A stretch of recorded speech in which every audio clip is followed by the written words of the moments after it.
I'm Nkiru Gellis, the chair of the AIA Austin Women in Architecture Committee for 2021. The Profiles interview series emerged from a desire to reaffirm the AIA Austin and AIA National's commitment to diversity. And that desire really stemmed from misdirecting remarks made on a high-profile stage that seemed to be leading us in the wrong direction. As a committee, we saw this as an opportunity to underline the importance of actively pursuing diversity within our profession. Diversity is an opportunity, not a checkbox. Diverse talent makes us better equipped to serve the needs of diverse clients and communities. Diversity in the workplace should be a core, firm value that meets our collective and individual goals for a better society.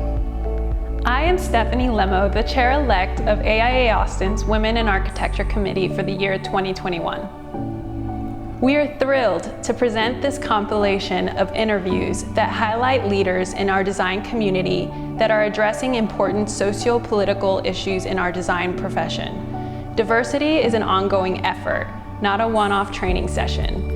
Female minorities are lacking in our design profession, and it is our mission to highlight this issue through this film and through all the work we do as a committee. It is important for all of us to learn from each other how we can address diversity in our field and work towards more equitable and sustainable environments in our design community as a whole. I'm Alexandra Chavez, the subcommittee chair for the Profile Interview Series for 2021. This interview series was born in late 2020 to give our community leaders a voice. In its first year of launch, we are focusing on the topic of diversity, diving deep to hear what firm leaders are doing in their workplace to address this important topic. Please enjoy the compilation video for all of these conversations we recorded for this year.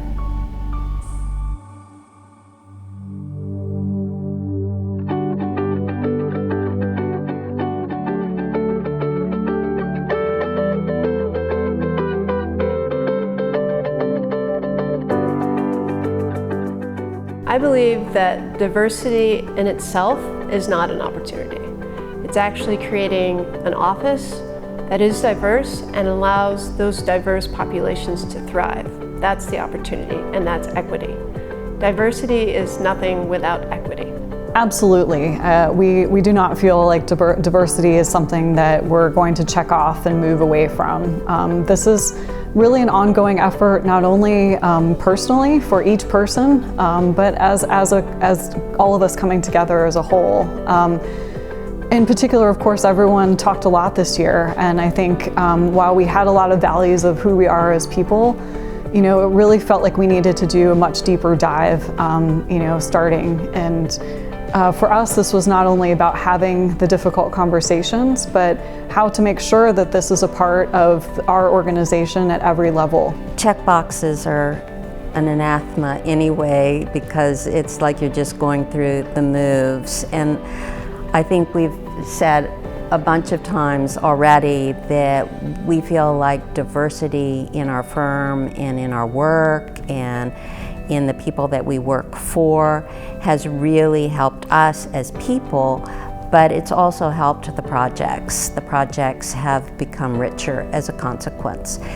We have done work for some historically underserved communities where we really had to listen hard because they were coming from such different perspectives than we were used to. And as a consequence, because we were quiet and were actually able to hear those diverse voices, the projects really were so much more successful than they would have been if we had just been looking at them through just the lenses of who we as individuals were. I often hear from new clients that they wanted to hire me because this is a woman-owned business. And that comes from women, from men, from all different cultures. So it's not limited to only, women who look like me coming up to hire MMD architecture. They're looking for a different opinion.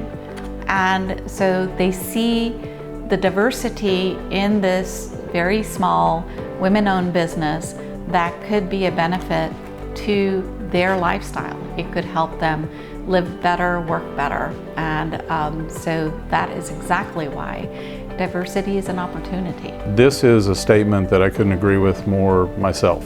I think it explains very clearly that it's not just something that you do because you have to do, but you do it because you want to open yourself to the opportunity of having the different perspectives and opportunities and experiences that diversity brings to you. So this is central to the core values of Rogers O'Brien, in particular our core value of best people.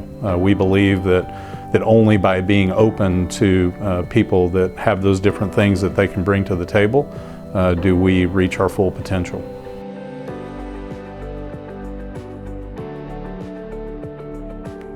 Part of understanding how to support that ongoing effort for me has actually been one of the most fundamental things I've learned from the people who have helped support leadership training both at AIA and within our firm.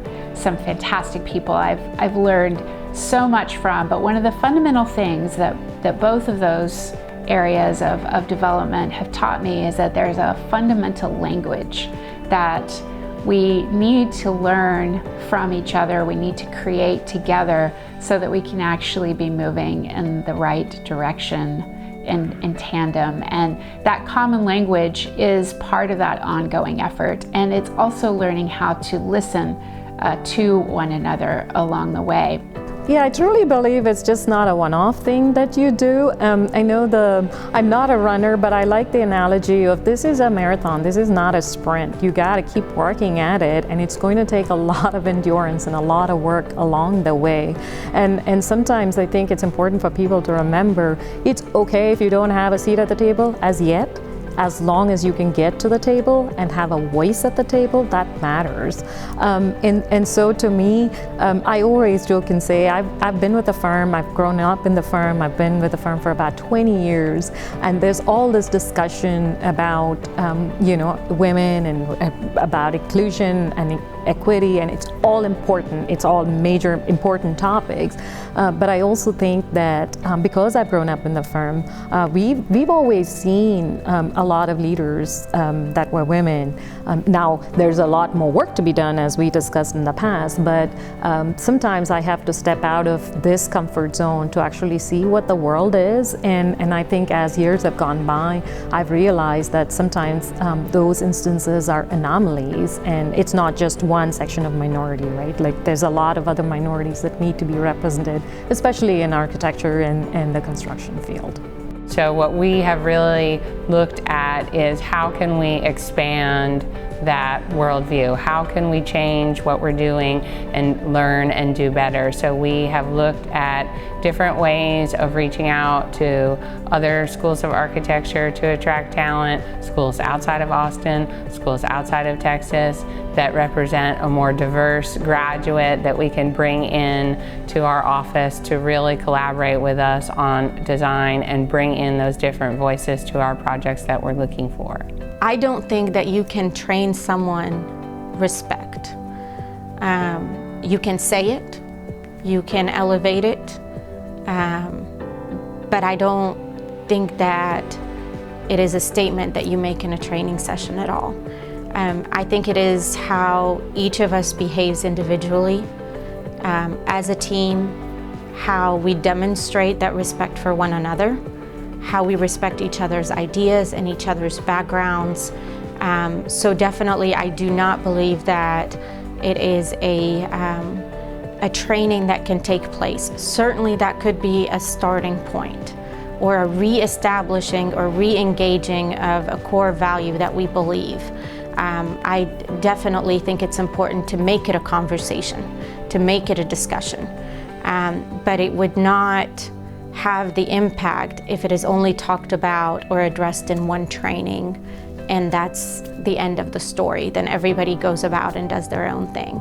Architecture is a process, and it's an ongoing process in terms of putting a building together. You come from a vision, you go through your SD, your DD, your CD design, you work with your client throughout that process, You produce a product at the end of that process, but I believe if you're a good architect, you're also coming back and looking at how that project is performing, how that client feels after a while.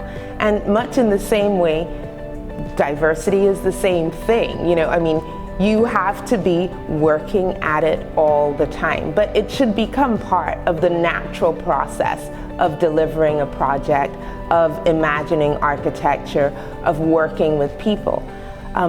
The way I explore that or see that is I'm always reaching out to young people. I'm fortunate that I can do that because of working in K through 12 programs, so I'm always, you know, getting to be with our younger generation and find out what they're thinking, what they're doing, encouraging them in the field of architecture.